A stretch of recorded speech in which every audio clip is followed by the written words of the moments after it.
Little Women by Louisa May Alcott. Chapter 44. My Lord and Lady. Please, Madame Mother, could you lend me my wife for half an hour? The luggage has come, and I've been making hay of Amy's Paris finery, trying to find some things I want, said Laurie, coming in the next day to find Mrs. Lawrence sitting in her mother's lap, as if being made the baby again. Certainly, go, dear, I forgot that you have any home but this, and Mrs. March pressed the white hand that wore the wedding ring, as if asking pardon for her maternal covetousness. I shouldn't have come over if I could have helped it, but I can't get on without my little woman any more than a weathercock can without the wind, suggested Joe, as he paused for a simile. Joe had grown quite her own saucy self again since Teddy came home. Exactly, for Amy keeps me pointing due west most of the time, with only an occasional whiffle round to the south, and I haven't had an easterly spell since I was married. Don't know anything about the north, but am altogether salubrious and balmy, hey, my lady? Lovely weather so far. I don't know how long it will last, but I'm not afraid of storms, for I'm learning how to sail my ship. Come home, dear, and I'll find your bootjack. I suppose that's what you are rummaging after among my things. Men are so helpless, mother, said Amy, with a matronly air, which delighted her husband. What are you going to do with yourselves after you get settled? asked Joe, buttoning Amy's cloak as she used to button her pinafores. We have our plans. We don't mean to say much about them yet, because we are such very new brooms, but we don't intend to be idle. I'm going into business with a devotion that shall delight grandfather and prove to him that I'm not spoiled. I need something of the sort to keep me steady. I'm tired of dawdling and mean to work like a man. And Amy, what is she going to do? asked Mrs. March, well pleased at Laurie's decision and the energy with which he spoke. After doing this civil all around, and airing our best bonnet, we shall astonish you by the elegant hospitalities of our mansion, the brilliant society we shall draw about us, and the beneficial influence we shall exert over the world at large. That's about it, isn't it, Madame Recamier? asked Laurie with a quizzical look at Amy. Time will show.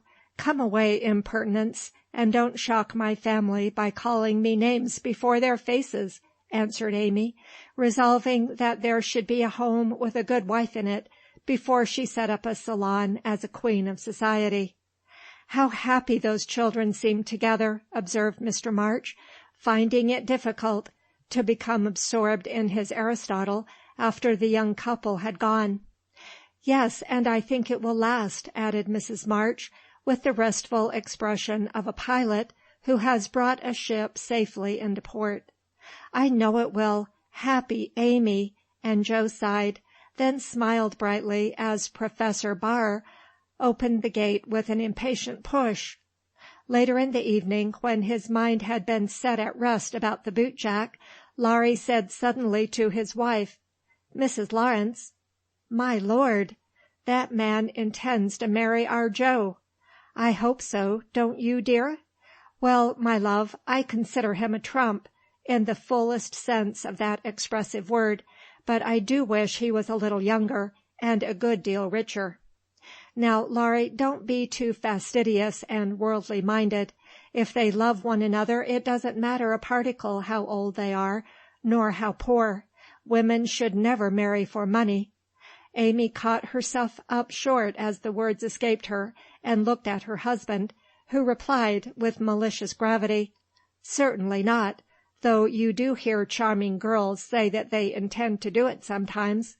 If my memory serves me, you once thought it your duty to make a rich match.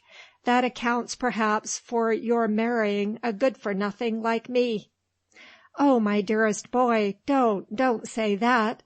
I forgot you were rich when I said yes. I'd have married you if you hadn't a penny, and I sometimes wish you were poor, that I might show how much I love you. And Amy, who was very dignified in public and very fond in private, gave convincing proofs of the truths of her words. "You don't really think I am such a mercenary creature as I tried to be once, do you? It would break my heart if you didn't believe that I'd gladly pull in the same boat with you, even if you had to get your living by rowing on the lake." "Am I an idiot and a brute? How could I think so, when you refused a richer man for me, and won't let me give you half I want to now, when I have the right?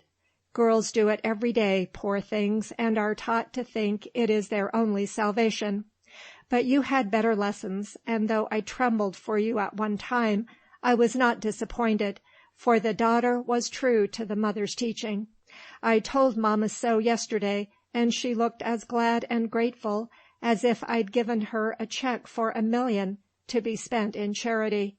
You are not listening to my moral remarks, Mrs. Lawrence," and Larry paused, for Amy's eyes had an absent look, though fixed upon his face. "Yes, I am, and admiring the mole in your chin at the same time. I don't wish to make you vain, but I must confess that I'm prouder of my handsome husband than of all his money. Don't laugh, but your nose is such a comfort to me," and Amy softly caressed the well-cut feature with artistic satisfaction. Larry had received many compliments in his life, but never one that suited him better, as he plainly showed, though he did laugh at his wife's peculiar taste, while she said slowly, "May I ask you a question, dear?"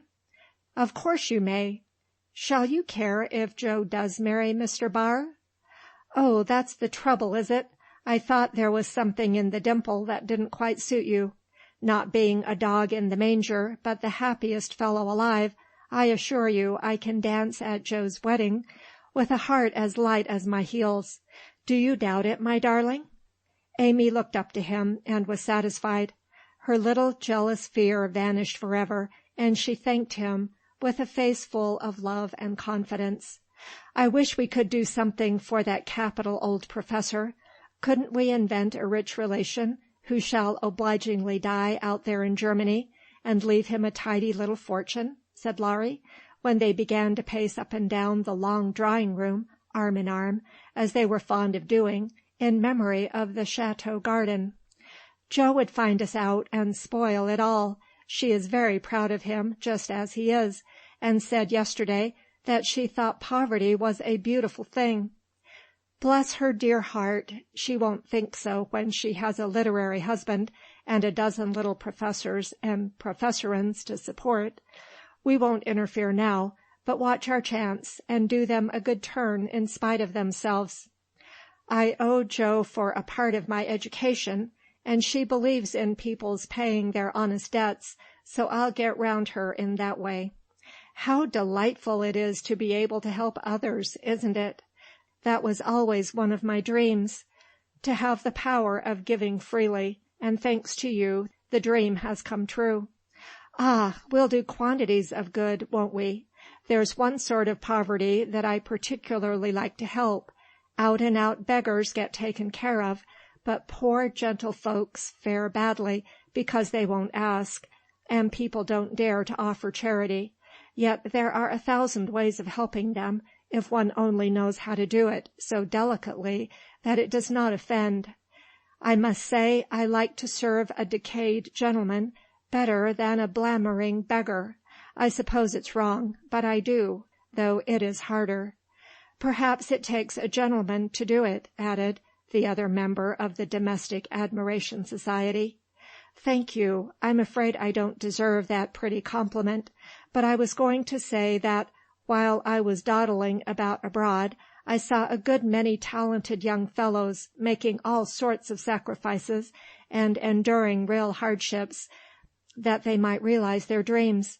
Splendid fellows, some of them, working like heroes, poor and friendless, but so full of courage, patience, and ambition that I was ashamed of myself and longed to give them a right good lift. Those are people whom it's a satisfaction to help, for if they've got genius, it's an honor to be allowed to serve them, and not let it be lost or delayed for want of fuel to keep the pot boiling. If they haven't, it's a pleasure to comfort the poor souls and keep them from despair when they find it out.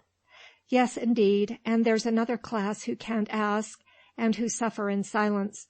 I know something of it, for I belonged to it before you made a princess of me, as the king does the beggar maid in the old story. Ambitious girls have a hard time, Laurie, and often have to see youth, health, and precious opportunities go by, just for want of a little help at the right minute. People have been very kind to me, and whenever I see girls struggling along, as we used to do, I want to put out my hand and help them as I was helped. And so you shall, like an angel as you are, cried Laurie, resolving, with a glow of philanthropic zeal, to found and endow an institution for the express benefit of young women with artistic tendencies. Rich people have no right to sit down and enjoy themselves, or let their money accumulate for others to waste. It's not half so sensible to leave legacies when one dies, as it is to use the money wisely while alive, and enjoy making one's fellow creatures happy with it. We'll have a good time ourselves, and add an extra relish to our own pleasure, by giving other people a generous taste. Will you be a little Dorcas, going about emptying a big basket of comforts, and filling it up with good deeds? With all my heart, if you will be a brave Saint Martin, stopping as you ride gallantly through the world to share your cloak with the beggar. It's a bargain, and we shall get the best of it. So the young pair shook hands upon it, and then paced happily on again, feeling that their pleasant home was more homelike, because they hoped to brighten other homes, believing that their own feet would walk more uprightly along the flowery path before them, if they smoothed rough ways for other feet, and feeling that their hearts were more closely knit together by a love which could tenderly remember those less blessed than they. End of chapter 44.